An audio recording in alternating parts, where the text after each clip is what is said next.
আসসালামু আলাইকুম রহমতুল্লাহি ওয়া বারাকাতুহু।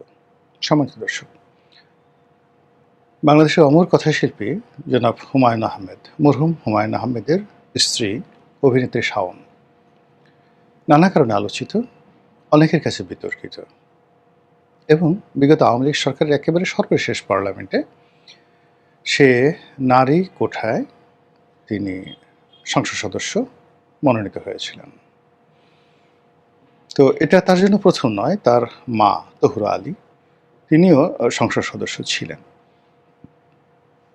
শাওন হঠাৎ করে এই জুলাই মাসে এসে সে একটা ফেসবুকে স্ট্যাটাস দিয়েছে। স্ট্যাটাসটির ভাষা সঙ্গতিকরণী সাংকেতিক। তিনি সিডিআই বলে জুলাই সিডিআই বলে ব্যঙ্গ করার চেষ্টা করেছেন। এখন এই যে সিডিআই শব্দটি, এটি যে শাওন বলেছে নট লাইক দ্যাট, বা এটি যে আপনি যদি সিডিআই বলেন হুন্ডা সিডিআই বা অমুক অমুক, এই কথাগুলো আমরা জানি, কিন্তু এই যে জুলাইয়ের সঙ্গে যখন সিডিআই শব্দটি শাওন ব্যবহার করলেন, এটা নতুন কোনো শব্দ নয়। বহু মানুষ অহরহ গত ১-১.৫ বছর ধরে এই কথাগুলো বলছে। এমনকি যারা জুলাই আন্দোলনের সঙ্গে সম্পৃক্ত ছিলেন, প্রথম সারির অ্যাক্টিভিস্ট ছিলেন, তারপর এই জুলাই আন্দোলন গণ অভ্যুত্থানের নেতারূপে তাদের যে স্যাক্রিফাইস, সীমাহীন স্যাক্রিফাইস, এই মানুষগুলো এখন জুলাই নিয়ে নেতিবাচক কথা বলছেন বিভিন্ন কারণে। প্রথম কারণ হলো জুলাইকে ঘিরে যে স্বপ্ন ছিল, সেই স্বপ্নটি তছনছ করে দিয়েছেন ডক্টর মোহাম্মদ ইউনূস এবং তার যারা সহযোগী তারা সবাই মিলে। দ্বিতীয়ত হলো এই জুলাই আন্দোলনের যারা প্রথম সারির নেতারূপে ক্ষমতার ভাগ নিলেন, যারা সত্যিকার অর্থে আন্দোলনকারী, তারা মনে করছেন যে এরা সত্যিকার অর্থে নেতা নয়, এরা বেশিরভাগই আত্মসমর্পণকারী। তারা ডিবি হারুন যখন তাদেরকে ধরে নিয়ে গিয়েছিল, তখন তারা সবাই সেখানে গিয়ে আত্মসমর্পণ করেছিলেন, তাদের আত্মীয়স্বজন বিবৃতি দিয়েছিলেন এবং তারা আন্দোলন প্রত্যাহার করার জন্য লিখিতভাবে ঘোষণা দিয়েছিলেন। ঠিক সেই সময়টিতে যখন আন্দোলন একেবারে বন্ধ, ঢাকা বিশ্ববিদ্যালয় স্তব্ধ হয়ে গেল, পুরো বিশ্ববিদ্যালয় খালি, সারা দেশে কারফিউ, ঠিক সেই সময় কোথা থেকে যেন রণ উন্মাদনা শুরু হয়ে গেল রামপুরাতে, বাড্ডাতে, মেরুল বাড্ডা, এরপরে কুড়িল বিশ্ব রোড থেকে শুরু করে উত্তরার বিস্তীর্ণ অঞ্চলে। মূলত এখানে আসলে আন্দোলনটা দানা বেঁধেছে। এরপরে চূড়ান্ত পর্যায়ে এই কয়টা এলাকার বাইরে গিয়ে মূলত মোহাম্মদপুর এলাকা উত্তপ্ত হয়ে ওঠে, ভীষণভাবে উত্তপ্ত হয়ে ওঠে। এবং এই যে আন্দোলন যখন তুঙ্গে, আমি একেবারে বিশেষ করে আমি বলবো যে জুলাই মাসের শেষ সপ্তাহে, কিংবা ধরুন আবু সাঈদ যেদিন নিহত হলেন, সেই দিনের ঘটনা আমার স্পষ্ট মনে আছে। তার সেই গুলির দৃশ্য যখন প্রচারিত হলো, আমি একটা স্ট্যাটাস লিখেছিলাম আবু সাঈদ উপলক্ষে, এবং ওটা লিখতে গিয়ে আমি বহুক্ষণ কেঁদেছিলাম। এত কান্না আমার কখনো আসেনি, একা একা আমার রুমের মধ্যে বসে। এবং ওই যে আবু সাঈদকে নিয়ে যে স্ট্যাটাসটা দিয়েছিলাম, আপনারা যদি পড়েন আশা করি আপনাদেরও কান্না আসবে, আবেগপ্রবণ হয়ে পড়বে। তো এরকম জুলাইতে যারা অবস্থান থেকে কন্ট্রিবিউট করেছেন, তারা প্রায় সবাই হতাশ। অন্যদিকে জুলাইতে যারা সুবিধা লাভ করেছেন, গাড়ি কিনেছেন, বাড়ি করেছেন, পদ পেয়েছেন, পদবি পেয়েছেন, আরও অনেক কিছু, এবং এখন যে সকল থলের বিড়াল বের হয়ে আসছে, এতে করে এই আন্দোলনের যারা মাস্টার মাইন্ড বা এই আন্দোলনের যারা নেতা হিসেবে সম্মুখ সারিতে আছেন, দৃশ্যপটে আছেন, এবং ডক্টর ইউনূস যাদেরকে ব্যবহার করেছেন দাবার গুটি হিসাবে, তো তাদের ব্যাপারে আপনার যে অনুভূতি, বুকের উপর হাত দিয়ে বলেন তো, আপনি এদেরকে যদি একা একা পান, তাহলে আপনি আপনার অনুভূতিটা কিভাবে প্রকাশ করবেন, কি বলবেন তাদের কাছে?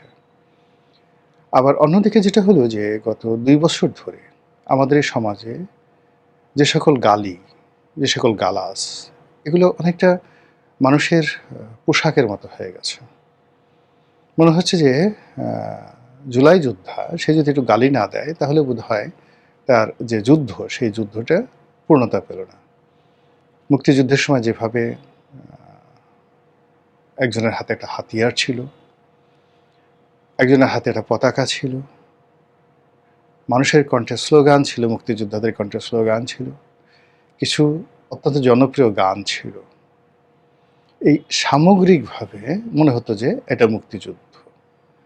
নেতা ছিল বঙ্গবন্ধু, গান ছিল আমার সোনার বাংলা থেকে শুরু করে এরকম অন্তত 20 থেকে 25টি বিখ্যাত কালোজয়ী গান তৈরি হয়েছিল যেগুলো মুক্তিযোদ্ধাদের মুখে মুখে ফিরত।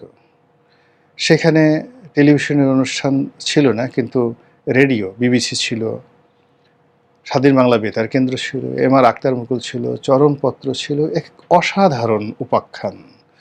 মানুষ শত কষ্টের মধ্যেও খুব কষ্ট করে, শত কষ্টের মধ্যে খুব কষ্ট করে সেই রেডিওর সিগন্যালটা ঠিক রেখে এম আর আক্তার মুকুলের সেই চরমপত্র শুনতেন আর বিবিসির খবর শুনতেন। ভাত না খেলেও চলতো, কিন্তু এরকম এগুলো না হলে চলতো না। তো সেই দিক থেকে আপনি যদি জুলাই আন্দোলন, এই জুলাই আন্দোলনের কতগুলো ন্যারেটিভ চিন্তা করেন, সেই ন্যারেটিভে একেবারে প্রথম সারিতে চলে আসে কোনো গান নয়, কবিতা নয়, গল্প নয়, গালি, অশ্লীল, অশ্রাব্য গালিগালাজ।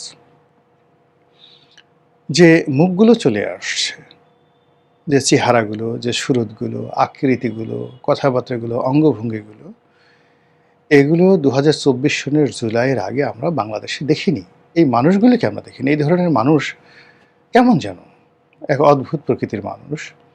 তারা অলনে ছাড়েন, দেখা গেল মহাবীর আলেকজান্ডারের মতো এসে আমাদের ঘাড়ের উপর চেপে বসলো এবং আমরা সবাই তাদেরকে জাতীয় নেতা, জাতীয় বীর, জাতীয় পিতা, জাতির পিতা এরকম বড় বড় উপাধিতে ভূষিত করার জন্য পাগল হয়ে গেলাম।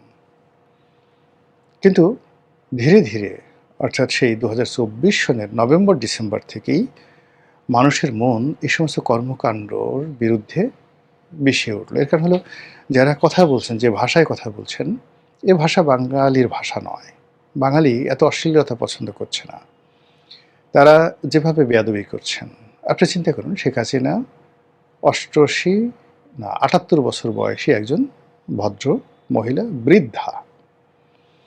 এখন তার যাকে বলা হয় পেটিকোট, মানে আমরা যেটাকে ছায়া বলি, কিংবা তার অন্তর্বাস, অন্তর্বাস মানে তিনি যে জাঙ্গেগুলো পড়তেন কিংবা তিনি যে ব্রাগুলো পড়তেন, তো 20 বছর 21 বছরের ছেলেরা সেই সকল ব্রা পরে, সেই সকল জাঙ্গা পরে যে উন্মুক্ত, মানে যে একেবারে ওপেন ড্যান্স, ওপেন কনসার্ট তারা গণভবনে করেছে, রাস্তায় করেছে, এটার একটা রেশ আছে। তো এটার একটা ভীষণ রকম রেশ আছে। আপনি চিন্তা করুন, বঙ্গবন্ধু শেখ মুজিবুর রহমানের মূর্তি ভেঙে ফেলা হয়েছে, ভালো কথা। লেনিনের মূর্তিও তো রাশিয়াতে ভাঙা হয়েছে, স্ট্যালিনের মূর্তি ভাঙা হয়েছে। মূর্তি তো বিমূর্ত কোনো কিছু নয়, কিন্তু সেই মূর্তি ভেঙে তারপর সেই মূর্তি যে খুলিটুকু আছে, সেই খুলির উপর প্রস্রাব করতে হবে, পায়খানা করতে হবে, এবং সেইগুলোর ছবি যে মুজিবের মাথার উপর পায়খানা করলাম। আপনি কি মনে করেন এগুলোর একটা ইফেক্ট আছে না? অবশ্যই একটা সাইড ইফেক্ট আছে, এবং সেগুলো গত 2 বছর যাবৎ ক্রমাগত চলতে চলতে, এবং মুক্তিযুদ্ধের বিরুদ্ধে ন্যারেটিভ, মুজিব চোর, মুক্তিযোদ্ধারা চোর, মুক্তিযুদ্ধ হয় নাই, একটা একটা প্রতারণা, এই যে ন্যারেটিভগুলো তৈরি হওয়ার ফলে এই মুক্তিযুদ্ধের পক্ষে যে সমস্ত লোকজন, হয়তো অনেকে মুক্তিযুদ্ধ করেনি, কিন্তু বাবা করেছে, দাদা করেছেন, বা দাদার বাবা করেছেন, এরকম চতুর্থ জেনারেশনের ছেলেরা, মেয়েরা, যাদের বয়স এখন হয়তো 13, 14, 15 বছর, যারা টেকনিক্যালি ভেরি সাউন্ড, ফাইন্যান্সিয়ালি আরও সাউন্ড, ইন্টেলেকচুয়ালি দেশের বাইরে সব খবর রাখে, তারা এই পুরো সামাজিক মাধ্যমটিকে এখন মুক্তিযুদ্ধের প্রো লিবারেশন ফোর্স হিসাবে এতটা শক্তিশালী করে ফেলেছেন যে গত 2 বছর যারা রাজত্ব করেছিল তাদের কোনো পাত্তাই নেই এখন। আর অন্যদিকে নেতিবাচকতা আছে। তো যাই হোক, যখন আপনি দেখবেন যে মূল শক্তির সাথে পারবেন না, আদর্শের সাথে পারবেন না। তারপরে প্রতিপক্ষের যে জবান আছে তার সঙ্গে পারবেন না, তখন সবচেয়ে দুর্বলতম জায়গাতে মানুষ আঘাত করে। গালাগালি এমনিতেই একটা দুর্বলের হাতিয়ার। তো সেক্ষেত্রে অভিনেত্রী শাওন, একে তো রমণী, তার উপর বিধবা। এরপরে আমাদের এই সমাজে না অর্থ না বিত্ত, ঠিক কোনো দিক থেকেই আপনি মানে তাকে যে আপনি কাউন্টার করবেন সেরকম না। তো সেই শাওন, হুমায়ূন আহমেদের বিধবা স্ত্রী। এখন শাওনের যে ব্যাকগ্রাউন্ড, আপনি সে যদি হুমায়ূন আহমেদের প্রথম স্ত্রীর কথা চিন্তা করেন, তার সন্তানদের কথা চিন্তা করেন, তারা সামাজিকভাবে যথেষ্ট, যাকে বলা হয় যথেষ্ট সফল, যথেষ্ট সার্থক, কিন্তু তাদের কথা আপনার কানে আসছে না বা তার এই ধরনের কথা বলছে না। কিন্তু শাওন যে কোনো কারণে একটা গালি দিয়ে বসেছে, একটা কথা বলেছে, জুলাই সিডিআই কথা বলে ফেলেছে। এখন শাওনকে ধরতে হবে, শাওনকে সিডিআই করতে হবে, শাওনকে জুতা মারতে হবে এবং শাওনের সাথে অশ্লীলতা কাজকর্ম করতে হবে। এখন এই যে শাওন যে কাজটি করেছেন, এটা এই যে তিনি যে গালি দিয়েছেন, এটা তার একটা দুর্বলতা। মানে তার যদি সামর্থ্য থাকতো তিনি আরও অনেক কিছু করতেন, তো তিনি সেই কাজগুলো করতে পারছেন না, বলতে পারছেন না, কিন্তু তিনি আবার সহ্য করতে পারছেন না। ফলে গালি যেমন দুর্বলের একটা হাতিয়ার, ঠিক তদ্রূপ ওইরকম একটা হাতিয়ার সে ব্যবহার করে গালি দিয়েছে। আবার তার কাউন্টারে যারা প্রতিপক্ষ, তারা আবার পাল্লা দিয়ে শাওনকে গালি দিচ্ছে, এবং যারা গালি দিচ্ছে তারা আরও দুর্বল। আপনাকে যে গালি দিল সেও দুর্বল, আর আপনি কাউন্টার তাকে গালি দিলেন, আপনিও মারাত্মক দুর্বল। ফলে এই দুর্বলের যুদ্ধ, মারামারি, এটা সবসময় ভয়ঙ্কর হয়। শক্তিশালীর যুদ্ধ ভয়ঙ্কর হয় না, দুর্বলের যুদ্ধ ভয়ঙ্কর হয়। আপনি দেখেন ইরান এবং আমেরিকা দুটো শক্তিশালী পক্ষ এবং ইসরায়েল সহ যুদ্ধ করল, সেখানে দেখুন ক্ষয়ক্ষতি হয়েছে কিন্তু ভয়ঙ্কর হয়নি। কিন্তু আমেরিকা যে ভিয়েতনামে যুদ্ধ করেছে, আমেরিকা যে ইরাকে যুদ্ধ করেছে, লিবিয়াতে যুদ্ধ করেছে, সেটা পুরো সভ্যতাকে শেষ করে দিয়েছে। অর্থাৎ শক্তিশালী এবং দুর্বলের যে যুদ্ধ, এটা একটা পক্ষকে দুর্বলকে শেষ করে দেয়। আবার দুর্বল দুর্বল যদি যুদ্ধ করে, তাহলে আপনাকে যেতে হবে বুরুন্ডি, আপনাকে যেতে হবে সেই ইথিওপিয়া, যেখানে জাতিগত দাঙ্গা সংঘাত দুর্বলরা, কঙ্গো থেকে শুরু করে আফ্রিকার যে সকল দেশে এখনও যুদ্ধ চলছে, সে সকল যুদ্ধে, উগান্ডা সহ, সেখানে যেতে হবে। তো এই যে আমাদের দেশে যে গালাগালি করা হচ্ছে এবং দুর্বলদের মধ্যে যে যুদ্ধ হচ্ছে, সেই যুদ্ধ পুরো রাষ্ট্রকে, সরকারকে, সবাইকে কলঙ্কিত করবে। এবং একই সঙ্গে এই যে শাওনের সাথে পাল্লা দিয়ে অন্যান্য যে সকল নারী আছেন, এক সাংবাদিক আছেন সোমা, টেলিভিশনে চাকরি করেন, এবং আপনি তো জানেন আমাদের দেশের যে সংবাদপত্র, এখানে সাংবাদিক যারা আছেন মূলত তারা মালিক পক্ষেরই পারপাস সার্ভ করেন। মালিকরা যেভাবে বলেন বা মালিকরা যেভাবে খুশি থাকেন সেভাবে তাদের কাজ করতে হয়। এখানে সোমার জায়গায় যদি টোমা হয়, টোমার জায়গায় যদি গমা হয়, কোনো লাভ নেই। এখন যেমন সবাই তারেক জিয়া করছে, একসময় শেখ হাসিনা করতো, তার আগে আবার ইনুস করতো। তো এরকম মানে সোমারা যখন আওয়ামী লীগ জমানাতে ছিল, সংবাদের কারণে মালিকের নির্দেশ আওয়ামী লীগের যাকে বলা হয় পক্ষে করতে হবে, বা ডিজিএফআই নির্দেশ, এদের কিছু করার ছিল না। আবার এখন দেখা যাচ্ছে যে এই সোমারা বা সোমা অন্যান্য যারা আছেন, তাদেরকে যদি আপনি শত হাজার কোটি টাকাও দেন, তারা কিন্তু সরকারের বিরুদ্ধে একটা ন্যারেটিভ তৈরি করতে পারবে না এবং করবেও না। এখন সেই অতীতকালে সোমা কি বলেছেন, কি করেছে, সেগুলোকে সামনে এনে এই দুর্বল দুর্বল মানুষগুলো যারা দেশে থাকেন না, বিদেশে থাকেন, বিদেশে থেকে গালাগালি করেন, তারপরে বাংলাদেশে যেমন কেন গুপ্ত শক্তি বা এরকম যারা গালাগালি করে, তারাই শাওনের মধ্যে সোমাকে গালাগালি করছে।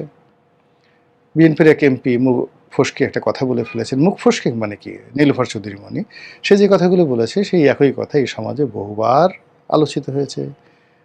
এটা একটা ম্যাটিকুলাস ডিজাইনের আন্দোলন, এখানে স্নাইপার রাইফেল ব্যবহৃত হয়েছে, এখানে সেই সরকার গঠন থেকে শুরু করে আজকের দিন পর্যন্ত সেনাবাহিনীর গুরুত্বপূর্ণ ভূমিকা পালন আছে, সেনাবাহিনীর তত্ত্বাবধানে শেখ হাসিনা দেশের বাইরে থেকে গেছে। এই কথাগুলো কে না বলেছে বলেন তো? এই কথাগুলো যখনই মনি বলল, মুহূর্তের মধ্যে ওই যে নারী, সেই সমাজ যেভাবে নারী, তারপর শাওন যেভাবে নারী, মনিও একই নারী, এবং এর সঙ্গে সঙ্গে অন্যান্য যে সকল নারীরা এই যাকে বলে এই একটা চ্যানেলের মধ্যে জড়িয়ে পড়েছেন, যারা সোমার পক্ষে কথা বলছেন, শাওনের পক্ষে কথা বলছেন, তাদেরকেও এরকম সাইবার বুলিংয়ের শিকার হতে হচ্ছে। ঘটনা যাই হোক না কেন, পরিস্থিতি মূলত আপনি অশ্লীল যে সমাজ, অশ্লীল যে চিন্তা, অশ্লীল যে কর্ম এবং দুর্বলের যে যুদ্ধ, এটি কেবলই মাত্র দুর্গন্ধ ছড়ায়। আপনি যেকোনো একটা পচা জিনিস, সেটা আম, জাম, কাঁঠাল হোক, আপনি যত বেশি কসলাবেন, যত বেশি এটাকে রিফাইন করার চেষ্টা করবেন, তত বেশি ওটা থেকে দুর্গন্ধ বের হবে। তো আমাদের সমাজের এই বিষয়গুলো যখন চলছে এইভাবে, তখন রাষ্ট্র যে শক্তি, তারা যদি এখানে গুরুত্বপূর্ণ ভূমিকা পালন না করে, তাহলে এই যে ক্যান্সার, এই ক্যান্সার রাষ্ট্রশক্তি এবং একই সঙ্গে সঙ্গে সরকারি শক্তি দুটোকেই করাপ্টেড করে ফেলবে। মহান আল্লাহ আমাদের সবাইকে হেদায়েত দান করুন এবং হেফাজত করুন। আসসালামু আলাইকুম ওয়া রাহমাতুল্লাহি ওয়া বারাকাতুহু।